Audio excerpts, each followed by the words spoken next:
శ్రీ ఛత్రపతి శివాజీ మహారాజ్ జయంతిని పురస్కరించుకొని సిరిసిల్ల పట్టణంలోని ఆర్య వైశ్య భవనం నుండి విశ్వ హిందూ పరిషత్ బజరంగ్ దళ్ సిరిసిల్ల శాఖ ఆధ్వర్యంలో మహాశోభయాత్ర అంగరంగ వైభవంగా నిర్వహించారు. ఈ శోభయాత్రలో పట్టణ ప్రజలు అధిక సంఖ్యలో పాల్గొన్నారు.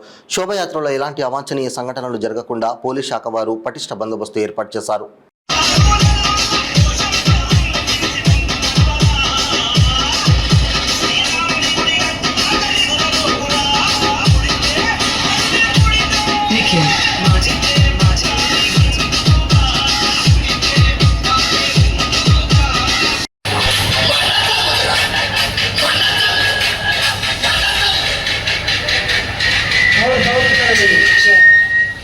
శోభయాత్ర వైష్ణవ